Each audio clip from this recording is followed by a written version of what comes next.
कितना मधुरतम है प्रभु तेरे आंगन में वास करना, कितना मधुरतम है सेनाओं के यहोवा, तेरा निवास स्थान क्या है प्रिय है, कितना मधुरतम है प्रभु तेरे आंगन में वास करना, कितना मधुरतम है। सदा धन्य सर्वशक्तिमान परमेश्वर पिता की महिमा और बड़ाई हो। आइए हम आज का मनन के लिए भजन संहिता का पुस्तक 132 अध्याय को हम अध्ययन करेंगे। हे यहोवा, दाऊद के लिए उसकी दुर्दशा को स्मरण कर। उसने यहोवा से शपथ खाई और याकूब के सर्वशक्तिमान की मन्नत मानी है। निश्चय मैं उस समय तक अपने घर में प्रवेश न करूँगा और न अपने पलंग पर चढ़ूँगा, न अपनी आँख में नींद और न अपनी पलकों में झपकी आने दूंगा, जब तक मैं यहोवा के लिए एक स्थान अर्थात याकूब के सर्वशक्तिमान के लिए निवास स्थान ना पाऊं। सर्व सामर्थी परमेश्वर पिता की महिमा और बड़ाई हो। मेरा प्रियो, परमेश्वर का पवित्र वचन में यहाँ पर हमने देखा, हे यहोवा, दाऊद के लिए उसकी दुर्दशा को स्मरण कर। उनका दुर्दशा कैसे था? उसका 3 वचन कहते हैं, निश्चय मैं उस समय तक अपने घर में प्रवेश ना करूँगा और न अपनी पलंग पर चढ़ूँगा, न अपनी आँखों में नींद और अपनी पलकों पर झपकी आने दूंगा, जब तक मैं यहोवा के लिए एक स्थान अर्थात याकूब के सर्वशक्तिमान के लिए निवास स्थान ना बना लूं।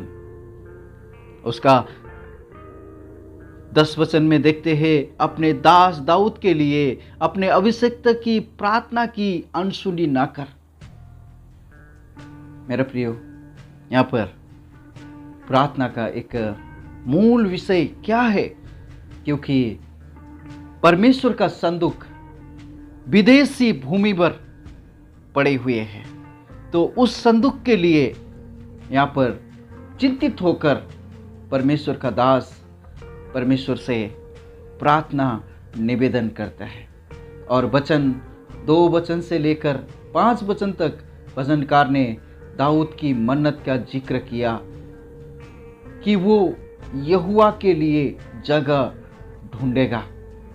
हम इस विषय में 2 सामुएल का पुस्तक 7 अध्याय में यहाँ पर परमेश्वर का दास इस प्रकार से कहते, जब राजा अपने भवन में रहता था और यहोवा ने उसको उसके चारों ओर के सब शत्रुओं से विश्राम दिया था, तब राजा नातान नामक भविष्यवक्ता से कहने लगा, देख, मैं तो देवदारू के बने हुए घर में रहता हूँ, परंतु परमेश्वर का संदूक तंबू में रहता है।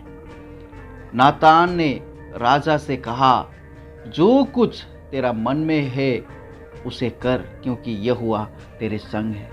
मेरा प्रियो, उसका हृदय कितना चिंतित था परमेश्वर के संदूक के प्रति, परमेश्वर का संदूक के लिए, परमेश्वर के विश्राम स्थान बनाने के लिए। उसका भजन संहिता का पुस्तक 132 का 7 वचन, आओ हम उसके निवास में प्रवेश करें, हम उसके चरणों की चौकी के आगे दंडवत करें। यहाँ पर भजनकार परमेश्वर का उपस्थिति में जाने के लिए ओ लगायत उनका सारे प्रजा को भी वो उकसाते हैं। यदि हम परमेश्वर का उपस्थिति में गया नहीं तो हमारा जीवन कितना निरुत्साही होते हैं, हम एक मरे हुए अवस्था में है। इसलिए आमोस का पुस्तक में हम देखते हैं कि यहोवा को ढूंढो और तुम बचो कहकर प्रभु का वचन कहता है। और इसी का 6 वचन में यहाँ पर कहा गया, देखो, हमने एप्राते में उसकी चर्चा सुनी, हमने उसको वन के खेतों में पाया है। परमेश्वर का संदूक के विषय में यहाँ पर एक चिंता है। इस विषय में जो एप्रता में था और वो सामुएल के समय से वो संदूक वहां था। मेरा प्रियो, आपका मन में परमेश्वर का उपस्थिति के प्रति आपका क्या चिंता है?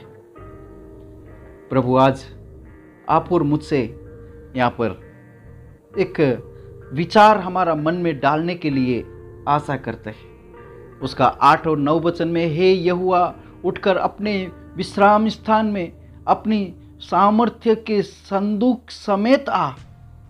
तेरे याजक धर्म के वस्त्र पहने रहे और तेरे भक्त लोग जय जयकार करें। 10 वचन, अपने दास दाऊद के लिए अपने अभिषिक्त की प्रार्थना का अनसुनी ना कर। परमेश्वर से वो निवेदन करते हैं अपना संदूक सहित उनका विश्राम का स्थान में प्रवेश करने के लिए। मेरा प्रियो, आज परमेश्वर ने आप और हमें एक सुंदर एक विषय दिया है।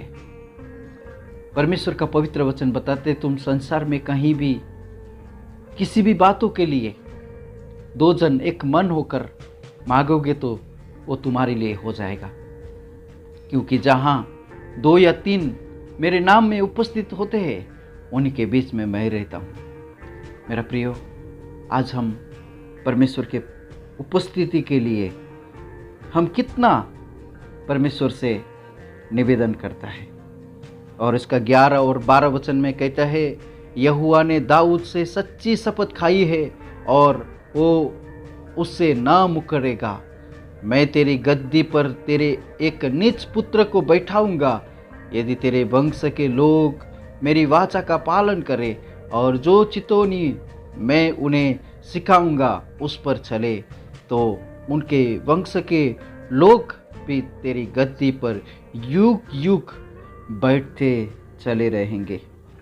मेरा प्रियो, परमेश्वर ने दाऊद का वंश के लिए जो वायदा किया है, उस वायदा को हम किस तरह से प्रभु यीशु मसीह का जीवन में पूरा होता हुआ हम देख सकते हैं। और परमेश्वर का पवित्र वचन केवल अपने आप को नहीं है, बल्कि आप और हमें भी, जब हम प्रकाशित वाक्य का पुस्तक 3 अध्याय में परमेश्वर का पवित्र वचन में देखें तो प्रभु यीशु मसीह ने आप और हमारे लिए भी एक आशा का संदेश यहाँ पर देते हैं। जो जय पाए मैं उसे अपने साथ अपने सिंहासन पर बैठाऊंगा, जैसे मैं भी जय पाकर अपने पिता के साथ उसके सिंहासन पर बैठ गया हूँ। जिसके कान हो वो सुन ले कि आत्मा कलीसिया से क्या कहता है। मेरा प्रियो, आप और मैं भी आज प्रभु यीशु मसीह को ऊपर विश्वास करने के कारण परमेश्वर का घराना में, दाऊद का घराना में आप और मेरा नाम लिखा जाता है, क्योंकि बाइबल कहती है जितनों ने उसे ग्रहण किया उसको परमेश्वर का संतान होने के लिए अधिकार दिया गया। मेरा प्रियो, हमने इस वजह से हम परमेश्वर का संतान होने के लिए, प्रभु यीशु मसीह का छोटे भाई होने के लिए हमने क्या मेहनत किया था। बाइबल कहती है जो खेत में हमने मेहनत किया नहीं, उसी खेत का फल आप और हमको खाने के लिए परमेश्वर ने हमें दिया है। मेरा प्रियो, यहाँ पर परमेश्वर का पवित्र वचन आप और हमें कितना धन्य आशा के साथ हमको जीवन बिताने के लिए परमेश्वर का पवित्र वचन हमें सहायता करते हैं। और 14 वचन में, ये तो युग युग के लिए मेरा विश्राम स्थान है, यही मैं रहूँगा क्योंकि मैंने इसको चाहा है। मैं इसमें की भोजन वस्तु पर अति आशीष दूंगा और इसके दरिद्रों को रोटी से तृप्त करूंगा। मेरा प्रिय, प्रभु यीशु मसीह ने कहा मैं जीवन का रोटी हूँ, जो कोई इसमें से खाता है वो कभी भी भूखा नहीं रहेगा। और 16 वचन कहते हैं, इसके याजकों को मैं उद्धार का वस्त्र पहनाऊंगा और इसके भक्त लोग ऊंचे स्वर से जय जयकार करेंगे। परमेश्वर का पवित्र वचन हम देख सकते हैं कि परमेश्वर ने आप और हमें याजकों का झुंड होने के लिए परमेश्वर ने हमको बुलाया है। 17 वचन, वहाँ मैं दाऊद का एक सिंह उगाऊंगा, मैंने अपने अभिषिक्त के लिए एक दीपक तैयार कर रखा है, मैं उसके शत्रुओं को तो लज्जा का वस्त्र पहनाऊंगा, परंतु उसके सिर पर उसका मुकुट शोभायमान रहेगा। सर्वशक्तिमान परमेश्वर पिता की महिमा हो। मेरा प्रियो, कितना धन्य जीवन, कितना धन्य बात यहाँ पर हमने देखा कि प्रभु यीशु मसीह किस तरह से अपने लोगों के लिए उद्धार का वस्त्र पहनाने वाले हैं। प्रभु इन वचनों के द्वारा आपको आशीष और अनुग्रह करे। परमेश्वर के नाम की महिमा हो। आइए हम धन्यवाद करते हैं। पिताजी, धन्यवाद करते, स्तुति करते हैं भजन संहिता का पुस्तक उसका 132 अध्याय के लिए। प्रभु आप दया कीजिए उन तमाम लोगों के लिए अभी तक आपको ग्रहण किया नहीं है, अभी तक आपका घराना में अपना नाम लिखवाने के लिए उनसे नहीं हुआ है। प्रभु हम लूका लिखित सुसमाचार 10 अध्याय में देखते हैं, तुम इस बात में आनंदित मत हो कि दुष्ट आत्मा तुम्हारे बस में है, परंतु इस बात में तुम आनंदित होना कि तुम्हारा नाम जीवन के पुस्तक में लिखा गया है। प्रभु आज कितने लोग हैं प्रभु परमेश्वर पिता चमत्कार कार्य के आधारित पर जीवन बिताते हैं, परंतु हमको प्रभु आपने नया जन्म दिया, नया जीवन दिया। प्रभु परमेश्वर हम आपको धन्यवाद करते हैं। हमारा ये परमेश्वर पिता आज कितने लोग हैं प्रभु परमेश्वर पिता आज उद्धार का जरूरतों को समझता नहीं है, उनका अंतस्करण को प्रभु आप खोल दीजिए।